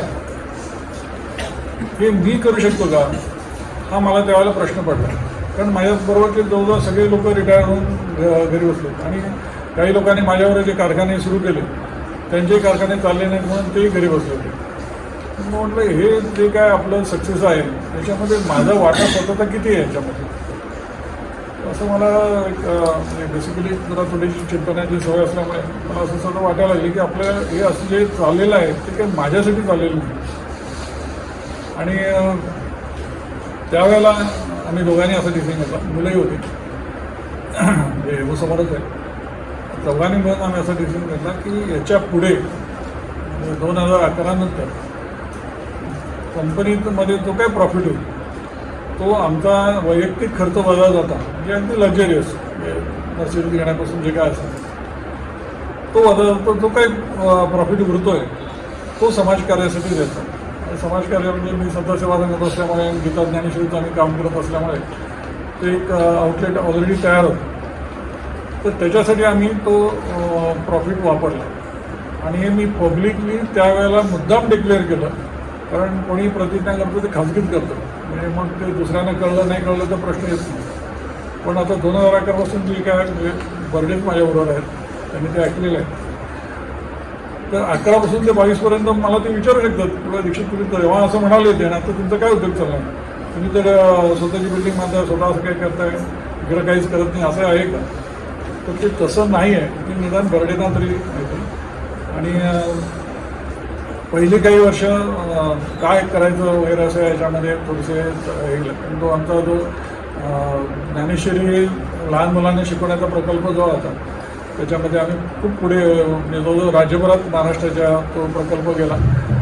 त्याला माझ्याकडनं जेवढा हातभार लागायचा तेवढा लागत होता. आणि सुदैवाने असा एक मनामध्ये विचार आला की भागवत कथा ही जनरली सांगितली जाते. बरेच महाराज लोक आपल्या डोंगरे वसतिगृहाच्या मैदानावर त्यांचे भागवत कथेचं मोठे मोठे सप्ताह चालतात. आणि त्या सप्ताहामध्ये काय होतं तर रामजन्म, रुक्मिणी संवाद, रामसीता संवाद असे इव्हेंट्स होतात. आणि ते इव्हेंट म्हणजेच भागवत आहे की काय असं लोकांना प्रश्न पडावा इतकं त्याचं ते मनोरंजनात्मक भागवत कथा सांगितली जाते. पण खरं भागवत ज्यांनी वाचलं असेल गीता प्रेसचं जे आहे ते वाचल्यानंतर लक्षात येतं की तेवढ्याच कथा म्हणजे काही भागवत नाही. तर भागवत हे जर गीता हे आपलं कायद्याचं पुस्तक जर समजलं तर भागवत हे त्याच्यावरचं केस स्टडीचं पुस्तक आहे. म्हणजे गीतेच्या सांगितलेल्या तत्त्वज्ञानाप्रमाणे तुम्ही जर जगला नाही तर काय होईल, तर त्याचे केसेस भागवतामध्ये आहेत. पण हे कुठलेच महाराज सांगत नाही, कारण ते अडचणीत आहेत. सुदैवाने माझे जे गुरु आहेत संजय गोडबोले, त्यांच्या वाणीतनं जे काय या भागवताबद्दलच्या गोष्टी आम्ही ऐकल्या आत्मज्ञानाच्या, आणि ज्ञानेश्वरीचं त्याच्यामागे एक पूर्वपीठिका असल्यामुळे की मला लक्षात आलं की बा ही तत्त्वज्ञान ऐकल्याशिवाय हिंदू म्हणून आपण जगायला लायक नाही. आज आपण म्हणायला म्हणतो की भगवद्गीता आपलं हिंदूंचं सर्वश्रेष्ठ ग्रंथ आहे, आणि पुढे वापरतो तर ते याच्यामध्ये कोर्टामध्ये शपथ घ्यायला. एरवी त्या भगवद्गीतेचा आणि आपला जीवनामध्ये कधीच संबंध येत नाही. आता हा इंग्रजांनी असं केलं असेल, कोणी केलं असेल तर आपण खोलात न जाता आपण आता याच्यापुढे काय करू शकतो, कारण भगवद्गीतेचं तत्त्वज्ञान हे माणसाला कसं जगायचं हे शिकवतं, आणि ते त्याप्रमाणे तुम्ही जगलात तर तुम्ही एक माणूस म्हणून जगायला लायक ठरतो. आणि केवळ हिंदूंचं तत्त्वज्ञान नाही. आता आमच्या संत सेवा संघात एक अनिसा म्हणून मुस्लिम मुलगी जो आहे ती ज्ञानेश्वरीचं उर्दूमध्ये ट्रान्सलेशन करते. भगवद्गीतेला जर तुम्ही हरे राम कृष्ण पंथ बघितला असाल तर तो भगवद्गीता ख्रिश्चन असून सुद्धा ते फॉलो करतात. पण भगवद्गीतेत कुठल्याही धर्माचं असं एक अमुक धर्माने वाचली पाहिजे किंवा फॉलो केली पाहिजे असं दिलेलं नाही. आपली हिंदू धर्म एक विचार प्रणाली आहे, जीवन प्रणाली आहे, आणि त्याच्याप्रमाणे आपण चालावं म्हणजे आपण एक उत्कृष्ट माणूस म्हणून जगू शकतो. हे भगवद्गीतेचं तत्त्वज्ञान आहे, आणि ते दुर्दैवाने आपल्यापासून जरा लांब आहे. तर या भागवत सृष्टीमध्ये आता जे अंजनेरीला माझी जागा आहे, आपण एकदा कधीतरी मला वाटतं तिथं गेट टुगेदर पण केलेलं आहे. तर तिथं तो भागवत सृष्टीचा प्रकल्प आम्ही आकाराला आणतो. आता जवळजवळ 75% त्याच्यातलं आतलं जे आर्टवर्क आहे ते होत आलं आहे. या 2022पर्यंत ते पूर्ण होईल. डिसेंबर 2023पर्यंत कन्स्ट्रक्शन होऊन ते ह्याच्यावर त्याचं इरेक्शन व्हावं अशी एक अपेक्षा आहे, आणि 2024च्या मार्च एप्रिलपर्यंत त्याचं उद्घाटन व्हावं असं सध्या प्रोजेक्ट आहे. आणि खूप मोठा प्रोजेक्ट आहे की जो मी तुम्हाला हे सांगतो की माझ्या एकट्याच्या जीवावर होणं शक्य नाही, पण तुमच्या सगळ्यांच्या सहकार्याने, कारण साधारण अंदाजे 25 कोटीचा प्रोजेक्ट आहे. मी माझी जी जमीन आहे ती या प्रोजेक्टला मनापासून दान दिलेली आहे सगळ्या कुटुंबाच्या सगळ्यांच्या, आणि जमेल तेवढा मी ते उभंही करतो. परवा थोडंसं सांगितलं तर दादासाहेब येऊन गेले त्याच्यावर, आणि तिने फार एक सुंदर वाक्य सांगितलं चालेल. त्यांना ते एवढं भावलं की ते म्हणाले, दीक्षित तुम्ही थांबलात की मला सांगा. एका वाक्यात सगळं, म्हणजे तुम्हाला किती लागतील असंही विचारलं नाही, काय करायचं हे विचारलं नाही, फक्त एकच वाक्य त्याने सांगितलं, देखील तुम्ही थांबलात ते सांगा, कारण तुम्ही मागणार नाहीत तो मला माहिती आहे. आणि बस अशी माणसं मिळाल्यानंतर काय, म्हणजे मुळामध्ये मला ते दीक्षितांनी बांधलेलं भागवत सृष्टी असं मला माझं नावच नव्हतं. इव्हन रोटरी मला तेवढ्यासाठी खूप आवडतं की जे प्रोजेक्ट होतात ना त्याच्यामध्ये आपण किती पैसे दिले तरी ते कोणाचं प्रोजेक्ट आहे हे कळत नाही. रोटरीचं प्रोजेक्ट आहे, रोटरी रिव्हरसाईडचं प्रोजेक्ट आहे असं डिक्लेअर होतं. त्याच्यामध्ये मी पणा जाण्यास खूप मदत होते, आणि तो अहंकार तर गेलाच पाहिजे, नाहीतर मग आपण बोलण्यापुरतं तत्त्वज्ञान राहील. जे गुरुजी जे आहेत त्यांच्या कृपे म्हणता येईल की हे ही दृष्टी लाभली आम्हाला. आणि एक पैशाचं असं आहे की किती कमाल, आणि तुम्हाला सांगायला मला आनंद होईल की 2011 पासून 2022पर्यंत माझा टर्नओव्हर जवळजवळ 1.5 पटीने वाढला. आणि सांगायला मला हे आनंद होतो. आणि ऑर्डर मिळवण्यासाठी कधीही उमराई ओलांडायची आपोआपून येतात. हा इतका प्रत्येक वेळेस अनुभव आहे. हे आश्चर्य आहे. म्हणजे मी जेव्हा सोडून दिले सगळे पैसे तेव्हा ऑर्डर वाढत चालले. म्हणजे या करोनाच्या 2 वर्षाच्या काळामध्ये माझं हे टर्नओव्हर सतत वाढतं, यावर्षी वाढलं. मग म्हटलं भगवंतांची देणं आहे आणि ते आपण ते दिलंच पाहिजे. करून घेतात आपल्याकडे. कारण आपण कितीही पैसे कमवले आणि हे सगळं मी केलं म्हणजे काय मुलांना किंवा मुलीला काही न देता त्यांना गरीब करून किंवा आम्ही गरीब फक्त भाकरी चटणी खातोय असं काही नाही आणि तसं करूही नाही. जे दान द्यायचं आहे ना ते तुम्ही आनंदाने द्यायला पाहिजे. आपल्या हिंदू धर्मशास्त्राप्रमाणे एक आपल्या उत्पन्नाच्या 70% भाग तुम्ही ठेवून घेतला पाहिजे. 20% भाग तुम्ही राजाला कर किंवा स्वतःच्या परिस्थितीमध्ये टॅक्स हे दिला पाहिजे आणि 10% ज्ञानदानाला दिला पाहिजे. तर त्या द्रव्याची शुद्धी होते असं सांगितलं जातं आणि ते आपल्याला लाभतं. आणि तुम्ही सगळेजण हुशार आहात. तुम्ही स्वतः तुमचा इन्कम बघा. हे जर 30% तुम्ही जर खर्च केले नसतील तर तेच 30% हे 4 मार्गाने जातात. एक म्हणजे चोर, दुसरा वकील, तिसरा डॉक्टर आणि चौथा सरकारी अधिकारी. हे तुमचं तुम्ही तपासा. मी सांगायची काही आवश्यकता नाही. तुम्हाला तुमच्या उत्पन्न माहिती आहे, सगळं माहिती आहे. स्वतःच तुम्ही चेक करा. आणि आपल्यासमोर शरीर ते बसलेले आहेत आणि माझ्यापेक्षा त्यांचा बिझनेस किती वाढतोय. म्हणजे देण्याने आपल्याला उत्पन्न कधी कमी होतं. एवढं मात्र मी अनुभवलं, तेवढं मी तुमच्याशी नक्की शेअर करेन. मला तुम्हाला आता असं सांगायचंय, जे लोक तुमच्यावर सारखे आरोप करतात तेच मी तुम्हाला सांगतोय. तुम्ही मगाशी संजय गुरुजी सारखे म्हणाले, तुमच्यावर सगळ्या लोकांतर्फे आरोप असा आहे की तुम्ही तुमच्या अध्यात्मासाठी मध्ये महाराज बदलले. हे खरं आहे का? त्याच्याबद्दल सांगा. 100%. एक असं पब्लिकली थोडंसं बोलण्याचं अवघड आहे, पण काही मला दृष्टांत झाले. त्याच्यातलं मी जसनाताईंनी सांगितलं होतं की मारुतीचा दृष्टांत झाला होता. मला एक स्वप्नामध्ये असं दिसलं की मारुतीने मला सांगितलं की माझ्या वरचं जे छत आहे ते गळतं आहे आणि ते पावसाचं पाणी मला त्रास देतं, तर तू येऊन दुरुस्त कर. आणि ते स्वप्न म्हणजे असं व्यवस्थित पिक्चर जसं असतं तसं बघितलेलं होतं. आणि उठलो आणि जे काय म्हणजे माझा भाऊ फॉरेस्टमध्ये असल्यामुळे त्याला सांगितलं, आपले रत्नाकर पटवर्धन जे डॉक्टर आहेत त्यांना सांगितलं, जे लोक खेड्यापाड्यामध्ये हिंडतात त्या सगळ्या लोकांना मी सांगितलं असं मारुतीचं देऊळ सापडलं तर मला सांगा. पण ते खेड्यातलं होतं, शहरातलं नव्हतं. आणि 2 वर्ष मी त्याच्यासाठी खूप झटून प्रयत्न करत होतो, कारण ते स्वप्न असं अस्वस्थ करत होतं की आपण केलं नाही तर आपल्याला काहीतरी पाप लागेल. आणि घोरवड म्हणून आपल्या सिन्नर-घोटी रस्त्यावर एक गाव आहे. त्या गावाचं वैशिष्ट्य म्हणजे तिथे एक वडाचं झाड आहे आणि त्याचा विस्तार जो आहे तो 1 एकराचा आहे आणि म्हणूनच त्या गावात त्यांना घोरवडच नाव पडतं. आणि तिथं पूर्वी खूप महात्मे येऊन तपश्चर्या करायची. तर ते झाड बघायला म्हणून माझा भाऊ म्हणजे अण्णा आमचे आणि मी आणि डॉक्टर पटवर्धन असं आम्ही सगळे समूहमध्ये त्यावेळेला समूह दिला. त्या समूहांना आम्ही एक दिवस सहज संध्याकाळी गेलो आणि गेल्यानंतर ते मंदिर असं समोर म्हणजे मला वाटतं हेबूचं लहान दिसत होतं. आणि ते मंदिर बघितलं लक्षात आलं हेच ते मंदिर. आणि त्याला त्याच्या छताला भेट पडलेली होती आणि आतमध्ये मात्र मारुती छोटा होता आणि मारुती जो खरा मारुती तो बाजूला ठेवलेला होता. तर हे हा डिफरन्स होता की त्याच्या मारुतीवर काही ते पाणी गळत नव्हतं. आणि पटवर्धन वगैरे होते म्हणे अरे बरोबर म्हणे हे मंदिर आहे आपण तुम्ही जे सांगत होते.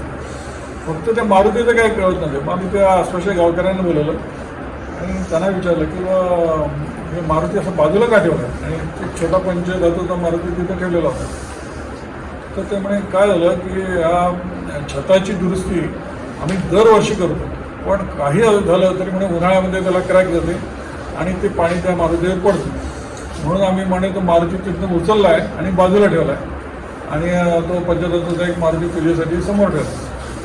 आणि त्याच्या मागची जी भिंत आहे त्या मारुतीच्या मागची भिंत जेव्हापासून आम्ही तो मारुती हलवला आहे तेव्हापासून त्याची मागची भिंत सारखी पडत राहते. तर ते त्यावेळेला टोमॅटोचा सीझन होता तर ते टोमॅटोच्या व्यापाऱ्यांनी ते संपूर्ण त्याची दुरुस्ती करून दिली. दुसऱ्या दिवशी पावसामध्ये ते भिंत वाहून गेली. तर म्हणे काय कळत नाही म्हणे इथं सगळ्या लोकांनी हात घातले, कोणाला म्हणे मंदिरात जीर्णोद्धार करता आला. मग मला ते लक्षात आलं त्या गावकऱ्यांची तिथल्या एक ग्रामसभा असते, ग्रामसभेमध्ये मी गेलो, त्यांना दृष्टांती सांगितला आणि म्हटलं माझी इच्छा आहे की मी हे करावं. आणि असे बरेच आले म्हणे, तर ठीक आहे म्हणे, तुम्हाला करायचं तुम्ही करा.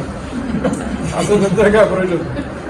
पण आम्ही ते केलं आणि सुदैवाने अजूनही ते मंदिर सगळं छान आहे. तुम्ही कधी गेला तर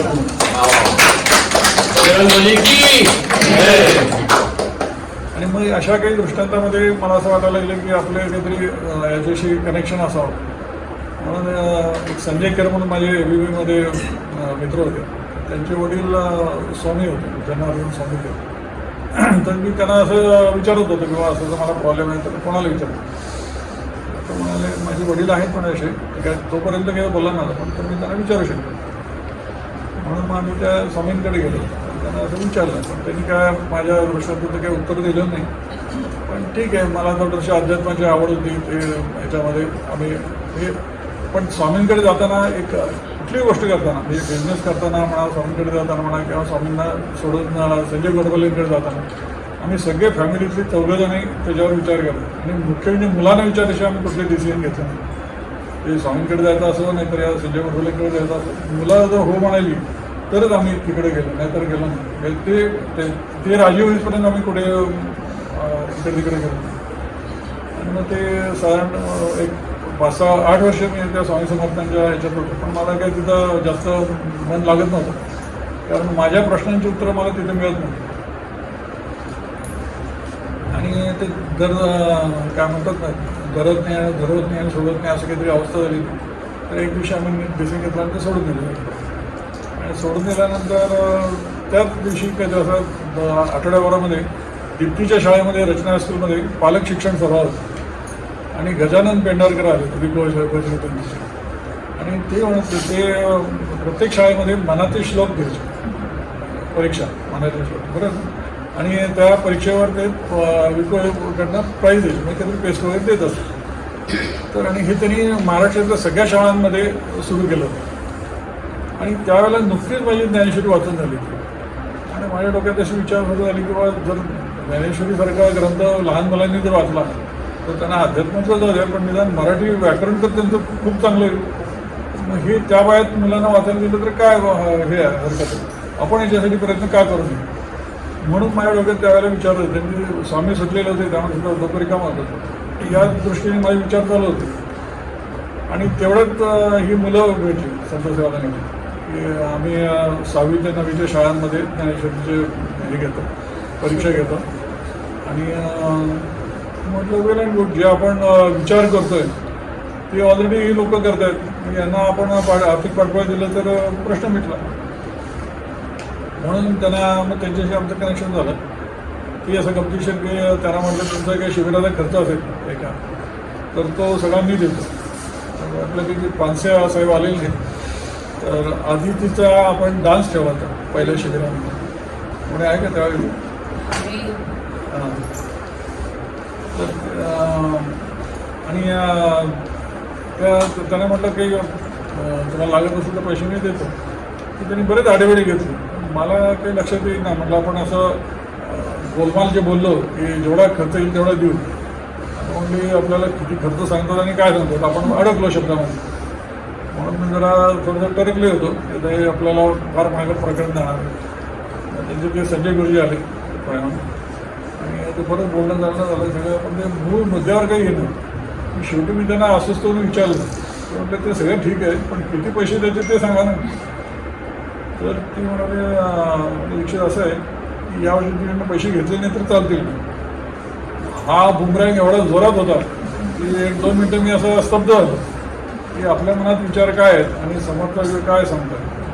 आणि मग म्हटलं असं का, म्हटलं तुम्हाला कॅशमध्ये पाहिजे तर कॅशमध्ये देतो, चेक पाहिजे तर चेकने देतो, पण प्रॉब्लेम काय नाही. म्हटलं तसं काही नाही, पण शिबिराचा खर्च करणारी जी नेहमीची लोकं आहेत ती लोकं जर मागे हटत नाहीत. भाजी देणारा आहे, किराणा देणारे शाहूखेडे, म्हणजे शाहूखेडे हे पहिल्यापासून संतसेवा देण्याचे शिबिरांना पैसे द्यायचे, किराणा द्यायचे. अशी माणसं दिग्गज राठी नाशिकरोडच्या राठी ते त्यांचं राठी मिळतं व्यवसाय, ते राठी द्यायचे. आपल्या रोटरीमध्ये ते राठी आहेत त्यांना माहीत असतं. नाशिक रोडच्या तर ते दुधाचं सप्लाय करायचे असे सगळे करतात आणि तुम्ही पैसे देऊन आम्ही करणार का. आणि माऊलींचं असं दृष्टांत आहे की जो जीव जन्माला येतो त्याच्या अन्नाची सोय आईच्या दुधामध्ये परमेश्वरांनी केलेली असते तर आपण साठवण कशासाठी करायची. हे मला त्यावेळेला इतकं काय ते म्हणजे आधीचं सगळं हे बघितल्यानंतर इतकं काय असं डोक्यामध्ये हे झाला होता ते सगळं पूर्ण गेला. आणि ज्ञानेश्वरीचं पहिल्यापासून आवड निर्माण झाली होती. माझ्या जे काय आध्यात्मिक माझे प्रश्नांचे प्रश्न पडले होते त्याच्या सगळ्यांची उत्तरं त्यांनी दिली. म्हणजे माझे गुरुजी मला सांगायला आनंद होतो की तुम्ही कुठलाही आध्यात्मिक प्रश्न त्यांच्याकडे घेऊन जा त्याचं उत्तर तुम्हाला मिळेल हे 100% गॅरंटी. हे त्याला आणि आधार त्याला भगवद्गीता किंवा ज्ञानेश्वरी असतात. म्हणजे संजय गोडबोले उवाचे म्हणून ते तुम्हाला काही फसवणार नाही ही गॅरंटी आहे. तेवढं माझ्या गुरुचं मला महत्त्व माहिती आहे. आणि म्हणून आम्ही तिकडे आकर्षित झालो. आणि आता 2006 ते संजय गुरुजींचं आपल्या रोटरी क्लबमध्ये प्रवचन पण झालं होतं.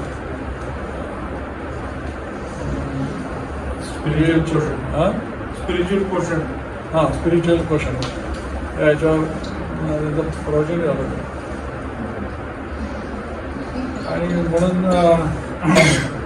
हे स्वामी जे होते ना तुम्हाला थोडंसं आपल्या हिंदू धर्माच्या याच्यात सांगायला हरकत नाही की आपण सत्यनारायणाची पूजा करतो, गणपतीची पूजा करतो, देवीची पूजा करतो. ही आहे धार्मिकता. आणि ती धार्मिकता म्हणजे आपण जे 11वीपर्यंत 12वीपर्यंत जे शिक्षण घेतो ना त्या लेवलची ती धार्मिकता आहे. 12वीनंतर जसं आपण कॉलेजमध्ये किंवा पोस्ट ग्रॅज्युएशनला जातो ती जी वर्ष आहेत ना ती पोस्ट ग्रॅज्युएशन वर्ष म्हणजे आध्यात्मिकता. तर धार्मिकता आणि आध्यात्मिकतेमध्ये हा फरक आहे. त्यामुळे धार्मिकता असल्याशिवाय तुम्ही आध्यात्मिक होऊ शकत नाही. मी जर होत असेल तर तो काही ते बॉर्न लागे स्पिरिच्युअल तो माणूस असेल तर होऊ शकतो. पण जनरल पब्लिक जर आपण हे केलं तर आध्यात्मिकतेची जी गोड तुम्हाला गोडी ही धार्मिकतेतूनच व्हायला लागते. त्याच्यात जेव्हा तुमची उन्नती होते तेव्हा तुम्ही आध्यात्मिकतेकडे आपोआप जातो. ते असं सांगून नाही होत. किंवा तुम्हाला एखादे गुरु मिळाला पाहिजे आणि गुरु आपण शोधू शकत नाही. गुरु तुम्हाला शोधायला येतात हे नक्की तर. म्हणजे आपण एखादा मला गुरु पाहिजे म्हणून असं म्हणून हिंडायला गेलो तर सगळे जे रामकृष्ण परमहंस आणि विवेकानंदांचं उदाहरण तुम्हाला माहितीच आहे की रामकृष्ण परमहंस विवेकानंदाची वाट बघत होते आणि ॲक्च्युअलमध्ये विवेकानंदांना असं वाटत होतं की आपण त्यांना शोधायला गेलो. पण असं होतं गुरु आपल्याला शोधत असतो. त्यामुळे आणि गीतेचं तत्त्वज्ञान असं आहे थोडक्यात मी सांगतो म्हणजे मोठा हे नाही आहे. पण आपल्या सर्वांमध्ये भगवंतांचा अंश आहे. हे शरीर जे आहे ते स्त्रीचं असेल, पुरुषाचं असेल, लहान मुलाचं असेल, मुलीचं असेल, ते शरीर आहे. फक्त बाह्य आवरण आहे. पण आतला आत्मा जो आहे तो सगळ्यांचा भगवंतांचा अंश आहे. त्यामुळे सर्वांच्या प्रती एक समत्व ठेवणं हे भगवद्गीतेचं शिकवण आहे. त्याला अद्वैत म्हणतात. म्हणजे माझ्यात आणि तुमच्यात फरक नाही आणि आपण सगळे भगवंतांचे अंश आहेत. तर हे अद्वैत तत्त्वज्ञान कळायचा तुम्हाला भगवद्गीतेचा अभ्यास करावा लागेल. भगवद्गीता पाठ करणे, ज्ञानेश्वरी पाठ करणे, ओया पाठ करणे हे एका लिमिटपर्यंत ठीक आहे. पण त्याच्यातलं तत्त्वज्ञान तुम्हाला जर समजलं नाही आणि तुम्ही जर ते जीवनात उतरवलं नाही तर तुम्हाला अनुभूती येत नाही आणि अनुभूती आल्याशिवाय मोक्ष नाही. अनुभव आणि अनुभूती याच्यात फरक आहे. तुम्ही दोघं जण अध्यात्माकडे वळले. तुम्ही सगळे सामान्य म्हणजे मी तरी तुम्ही सामान्यासारखे नवरा बायको म्हणून त्याची भांडणं आता होतात का अध्यात्म? आम्ही सामान्य दिसत असलो तरी असामान्य वाटतो. म्हणजे भांडणं सामान्य लोकांसारखी होतात. हो पण ते लक्ष्मी विष्णू सारखे भांडतात. म्हणजे हे मी त्याला साक्षी आहे. तो विचारतो कधी कधी म्हणतो ती म्हणतो तुम्ही लोक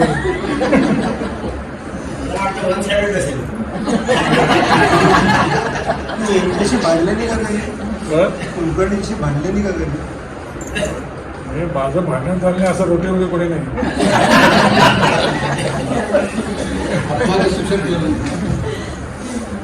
रोटरीमध्ये मी आलो ना पहिलं भांडण माझं सगळ्या मेंबर्सनी कसं झालं माहिती का की मी ड्रिंक्स बंद केले. बरोबर एक मेन कल्प्रिट तुम्हाला जर कोण पाहिजे असेल तर तो दिलीप दीक्षित की आणि ज्याने ती पार्टी जी ठरली ना त्या पार्टीचं नाव आहे DD म्हणजे दिलीप दीक्षित. त्यांनी बंद केलं म्हणून त्यांच्या नावाने पार्टी चालू केली. प्रायव्हेट पार्टी आहे माझं, मुख्यमंत्री नाही, रोटरी का काही संबंध नाही. म्हणजे मला आता मी गडबडीत मला विसरलो नाही, पण पानसेंच्या घरी एक शेवटची दारूची पार्टी होती आणि त्यांनी मला अग्राने बोलवलं. म्हणजे मी नुकताच रोटरीमध्ये जॉईन झालो होतो रोटरीमध्ये आणि मी त्यांना म्हणत होतो मी काही घेत नाही त्यामुळे तुम्हाला काही बोललं नाही. हां, एक सगळ्यांच्या म्हणजे मला ज्योत्स्नाताईंनी हा प्रश्न विचारला म्हणून तुम्हाला नक्की सांगतो की मी पहिल्यापासून शुद्ध आहे का तर अजिबात नाही. हे तुम्हाला सांगायला काहीच हरकत नाही की आम्ही इंजिनिअरिंग कॉलेजमध्ये येऊ समोर आहे तरी म्हणतो की इंजिनिअरिंग कॉलेजला असताना सुद्धा बिअर घेतली होती. त्याच्यानंतर फॅमिलीमध्ये ड्रिंक्स झाले होत्या. हे घेतले नाहीत का तर नक्कीच घेतलं. पण अशी एक वेळ आली की मला त्या गोष्टीचं काही वाटेनसं झालं आणि ते आपोआप झालं. कदाचित तुम्ही इकडं स्वामींच्या याच्यामध्ये ओढला गेल्यामुळे झालं असेल किंवा आतून काही बदल झाला असेल, पण मला त्या गोष्टीचं आता म्हणजे असं आकर्षण नाही आहे. माझ्यासमोर कुणी शॅम्पेन म्हणा जॉनी वॉकर म्हणून घेऊन बसलं तरी मला अशी इच्छा नाही होत की बा आपण सोडलं तर खरं पण थोडीशी घेतली घ्यायला पाहिजे, पण बघितलं नाही तर चालेल किंवा लपून घरामध्ये घ्यावे असं कधी वाटलं नाही. आणि एक लक्षात सगळ्यांना सांगतो हे जे घेतात त्यांची माफी मागून भावेसाहेबांना मी लहानपणापासून सांगितलं आहे की एक सगळ्यांना विनंती आहे की शेवटी हे वाईट आहे आणि त्याची जे फळं आहेत ती सगळ्यांना भोगावं लागतात. मी भोगलेले आहे तर तुम्हाला लागू नाहीत म्हणून मी सगळ्यांना विनंती करतो की तुम्ही त्याच्यापासून लांब राहा. कुठलीही गोष्ट हे नॉनव्हेज असो नाही तर ड्रिंक्स असो घ्यायला काही म्हणजे ज्याने घ्यायचं त्यांनी घ्यावं त्यांचं स्वातंत्र्य आहे, पण आपल्या धर्मात ते नाही. त्यामुळे ते न केलेलं चांगलं. कारण प्रत्येक गोष्टीला कर्माला फळ आहे आणि कर्माच्या बाबतीत असं आहे की डेबिट क्रेडिट नाही. म्हणजे मी एक वाईट कर्म केलं आणि एक चांगलं कर्म केलं तर ते वाईट कर्म केलं तर फळ निघून जाईल असं काही होत नाही. तेही भोगायला लागतं, चांगल्या कर्माचंही भोगायला लागतं. तर ती वेळ आपल्यावर आणायची होती. मी एवढं लहानपणी मोठा करून घेतो माझ्या अनुभवावरून मी सांगतो की त्या वाटेला गेला नाही तर चांगलं. Mr. Dixit, now we are running short of time. You have been very honest. You have told us about your good and bad. You have told us about your experience in Adhyatma industry. Nation wants to know now.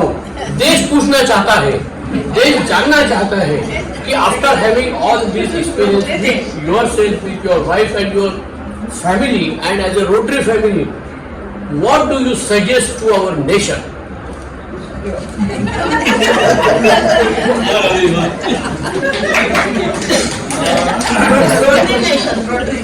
Of course. एक म्हणजे कोणाला आवडं नाही नाव पण आपले पंतप्रधान मोदी आपल्या राष्ट्रासाठी जे काय प्रयत्न करत आहेत राष्ट्राच्या उन्नतीसाठी तर त्या एकट्या माणसांनी करून करून त्यांनी किती करावं आणि आपण नुसतं त्यांच्याकडे बघत बसायचं किंवा त्यांचं फेल कसं होईल याच्याकडे लक्ष द्यायचं. आज तो माणूस दिवसातले 18 तास किंवा 22 तास मध्ये मी ऐकलं की फक्त 4 तास झोप घेतात आणि ती त्यांना कमी करायची. आणि एक स्वामी आहेत नाव नाही घेत शिवानंद स्वामी त्यांना त्यांनी हे केलं की ही 4 तासाची झोपसुद्धा मला कमी कशी करता येईल. जो ज्या माणसाला स्वतःची फॅमिली नाही तुम्ही त्याच्यावर कुठल्याही प्रकारचे आरोप करू शकत नाही तो माणूस जर देशासाठी एवढं झटून काम करतो तर आपलं थोडंसं अंश रूपाने म्हणजे आपण आपले निदान टॅक्स व्यवस्थित प्रामाणिकपणे भरावेत, आपण आपलं इन्कम टॅक्स व्यवस्थित भरावा. देव देतो भरपूर देतो कशाला ते अशा रीतीने टॅक्स वाचवून आणि हे करून काही पैसे जास्त मिळत म्हणजे अशी माझी तरी भावना. हां ते टॅक्स वाचवण्याकडनं थोडं शेवटचं सांगतो माझ्याकडे म्हणून का वेळेचं बंधन म्हणून की पूर्वी ऑक्ट्रा होता आणि माझं बरंचसं वाटेल कोल्हापूरने होतं आणि काय 3% ऑक्ट्रा होता वाचून वाचून किती 2,500-3,000 वाचायचे.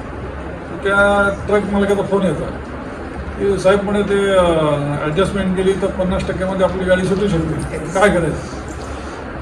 तर नाही सांगतो ना तर त्या काळात थोडंसं वाटायचं का ठीक आहे म्हणजे आपल्याला अशा गोष्टी अभिमान वाटतो कधी कधी. त्यामुळे ठीक आहे म्हटलं तर झालं तर करून टाक. आणि असं कधी 5-6 महिने झालं असं. पण कदाचित अध्यात्मामुळे असं केल्यामुळे नंतर लक्षात आलं की जेवढा आपण ऑक्ट्रामध्ये पैसा चुकवला तेवढ्यातच रिजेक्शन झालं. आता हे कनेक्शन जे लावायचं आहे ना हे आपल्याला जमलं पाहिजे. आता हे मी जेव्हा सांगतोय ना त्याच्यानंतर मी परत सांगतो की जेव्हापासून मी ते बंद केलं, आता त्याला की मी 15-20 वर्ष झाली, तेव्हापासून माझं एकाही कंपनीमध्ये एकाही टक्क्यात 0 रिजेक्शन, 0%. मला आनंद. म्हणजे आपण जसं वागतो तसं आपल्या आयुष्यात घडतं, पण ते आपल्याला कळत नाही की आपलं चुकीचं आपण काय वागतोय आणि काय घडतंय. हे फक्त रिलेशन लावता आलं. Thanks a lot for joining us. Audience, stay tuned for our next episode. Thank you. मला एक छोटीशी गोष्ट सांगायची आहे. मी 1-1.5 वर्षापूर्वी बरीच आजारी म्हणजे घरी होते आणि मला घरी राहायची सवय नाही. तर तेव्हा मला रोज रात्री कधी कधी रात्री 1 वाजता रोज ते ज्ञानेश्वरीची एक ओवी आणि त्याचं निरूपण पाठवायचं. आणि माझा वेळ इतका सुंदर व्हायचा, मी पुन्हा पुन्हा वाचत होते. आणि तेव्हा तर म्हणजे विचित्र अवस्था होती की मनोधैर्य एकदम खचलेलं. अशा वेळेला मला खूप मोठा आधार ज्ञानेश्वरीचा ओवी केला. मला पण सांगायचं आहे दीक्षेबद्दल. जे दीक्षितांनी सांगितलं त्यांच्या बाकी सर्व सांगितलं, पण रोटरीमध्ये त्यांचं काय कॉन्ट्रीब्युशन आहे त्यांनी जास्त सांगितलं नाही. ते मी सांगतो. आमचा क्लब चालू झाला 2001मध्ये चार्टर मिळाला. We started our club with 24 members आणि ड्युरिंग द इयर अजून 4 मेंबर आम्ही वाढवला. त्या 4 मेंबरमध्ये तर फर्स्ट प्रोजेक्ट ते अग्रिकुल प्रोजेक्ट करायचं सजेशन आलं की 20,000 रुपये कलेक्ट करायचं होतं. 28 लोकांमध्ये 20,000 म्हणजे प्रत्येकाने 1,000 रुपये द्यायचे. 7-8 लोक देणार नाही. आणि त्यावेळी 1,000 रुपये होते आणि प्लस मेंबरबद्दल कॉन्फिडन्स नव्हतं. मी म्हटलं अरे दीक्षित काय ते एवढे पैसे म्हटलं कसं जमायचे. म्हटलं नाही तुम्ही काळजी करू नका होईल. तर शेवटी because of his efforts we could collect more than 20,000 आणि अग्रिकुल प्रोजेक्ट चालू झाला. आणि बरंच दिवस झाले आणि सुरुवातीचं बरेच मोठे प्रोजेक्ट दीक्षितमुळेच झाले. त्याच्यानंतर आम्ही करवली 3 पंप दिले, डिझेल पंप दिले आणि ते पूर्ण पाईपलाईन म्हणजे त्याच्यामध्ये कॉन्ट्रीब्युशन केलं आहे पंपमध्ये. प्लस पूर्ण पाईपलाईन किती मीटर 200 मीटर काय केलं त्यांनी एकट्याने दिलं. ते त्याच्यानंतर इंजिनिअरिंग प्रोजेक्ट शाळेमध्ये 800 पेअर शूज आणि सायकल आणि पूर्ण ते शाळेला पण इक्विपमेंट दिले. सायकल दिलं होतं ना. इंस्ट्रुमेंट दिले होते. त्या प्रोजेक्टमध्ये सुद्धा दीक्षाचा शिवाचा वाटा होता. ते म्हणजे जे नवीन लोक आहेत ज्यांना माहीत नाही ते त्याच्यासाठी म्हटलं सांगायला त्यांनी सांगितलं नाही. अग्निकुंड हा जो प्रोजेक्ट सगळ्यांना माहिती आहे आपल्यापैकी. अग्निकुंड सुरुवात त्याच्यापासून झाली, but it was made very popular आणि आपल्या अख्ख्या डिस्ट्रिक्टमध्ये तो पॉप्युलर झाला होता. मधुर उवानी त्यावेळेस डीजी होते. विचारायचे त्यावेळेला I was interested when he was president 2005. मधुर उवानी यावेळेस डीजी होते आणि तेव्हा सगळे तेव्हा ते म्हटलं आपण सिडकोच्या ह्याच्यात ऑफिसमध्ये आपण जायचो त्यावेळेला सगळे ते गॅस वगैरे तेव्हा द्यायचं. आता तर काय ते गव्हर्नमेंटच्या रिस्ट्रिक्शन झाल्यामुळे ते कमी आणि झाले. डोनेशन द्यायचं मी तरी दीक्षितपासूनच शिकलो. कारण आता म्हटलं इट इज करेक्ट म्हणजे दिलं तर कमी होत नाही आणि का द्यायला पाहिजे. एक मी ऐकलं होतं 30-35 वर्षापूर्वी ते लोणावळावाले मनशांती केंद्रवाले आले होते. सरण तेव्हा खूप मोठं झालं. टेंट मारून ते तिथे लेक्चर देत होते. एक लेक्चर मी अटेंड केलं होतं. त्यांचं हे असं होतं की तुम्ही जर अन्यायाने पैसे कमवला अन्यायाचे पैसे 11 वर्ष असं. आणि तुम्ही प्रामाणिकपणे पैसे कमवले तर ते सुद्धा थर्ड जनरेशनला जावं लागतं. It last for 2 generations. पण का बरं जातो? Why it should go? त्याला रिझन असं आहे की तुमच्याकडे पैसे आले किंवा पैसे आले की पॉवर पण येतो. खूप लोक तुमचं म्हणतील येतात माझ्या मुलीचं लग्न आहे, पैसे पाहिजे, किंवा मुलाचं लग्न आहे, किंवा मुलाचं शाळेचं आहे, किंवा तुम्ही कुठेतरी नोकरीला लावा, असं लोक येतात. But you cannot satisfy all the people. सर्वांना हेल्प करू शकत नाही. ते जाताना काय म्हणून जातात, त्यांच्याकडे असून काय फायदा, असा बददुवा देतात. म्हणून ते बददुवा कॉम्पेन्सेट करण्यासाठी तुम्ही दान धर्म करायला पाहिजे. हां, म्हणून मग ते जास्त जनरेशनला टिकतं. आता फॉर एक्झाम्पल बघा तुम्ही, टाटा झाले, बिर्ला झाले, इन्फोसिसवाले झाले, ते खूप पैसे त्यामुळे देतात. तर ते पण ऐकलं होतं, ह्यांना पण बघितलं देतो. ऐसा कहते हैं कि गलत तरीके से कमाया हुआ पैसा 7 पीढ़ी भोगती है और अच्छे तरीके से कमाया हुआ जो पैसा रहता है वो 7 पीढ़ी खाती है. मला आता एक कविताचं यातून आठवत आहे. तुम्ही एकदा सांगितलं होतं की आपल्या बोटीमध्ये धन एवढं नको की बोट पुढे. ते मला आता आठवतं. मला आठवतं ना दिवशी तुम्ही मध्यंतरी वसा घेतला होता की आपल्या ओळखीच्या सगळ्यांच्या घरी जाऊन प्रत्यक्षाने तासभर बसून निरूपण, एखादी उभी किंवा 2-3 अध्याय. माझी आई तेव्हा आजारी होती, तेव्हा मुद्दाम ते दर आठवड्याला तिकडे यायचे. आईपाशी बसून एक आपण उभीचं करायचो. आणि त्यांनी कित्येकांना ज्ञानेश्वर भेट पण दिली. त्यांच्या त्या ज्ञानेश्वर संकुलामध्ये रेग्युलर, आता संकुल की माहिती नाही मला, पण रेग्युलर ज्ञानेश्वरची भाषणं असतात त्या ठिकाणी. अतिशय उपक्रम, अतिशय उत्तमपणे सुद्धा चालवले त्याची. धन्यवाद. निश्चित सर, प्रेसिडेंट ने एक बहुत अच्छी याद है. हम प्रोजेक्ट अपना करते रहते हैं, मीटिंग भी करते रहते हैं. आप हमको वहाँ ले गए थे त्र्यंबकेश्वर में, रात को दिखाने के लिए. कभी नहीं भूले. कभी नहीं देखे जिंदगी में, लेकिन मजा आ गया उस दिन देख के. मतलब क्या कुछ है नेचर में अपने पास. वो मैंने इसके लिए किया. हर बार वो ट्रिप का अपना इश्यू चलता है और बहुत से लेडीज बोलती है कि ट्रिप में ड्रिंक्स नहीं होने चाहिए, तो उनको बुरा लगता है. तो लेकिन nobody answers और nobody keep quiet. तो आप without drink also you can enjoy. वो मुझे दिखा मजा आ गया. त्यांच्याकडे अशी पण विद्या आहे की चुकीचं काही केलं तरी डोळ्यासमोर काशवी समोर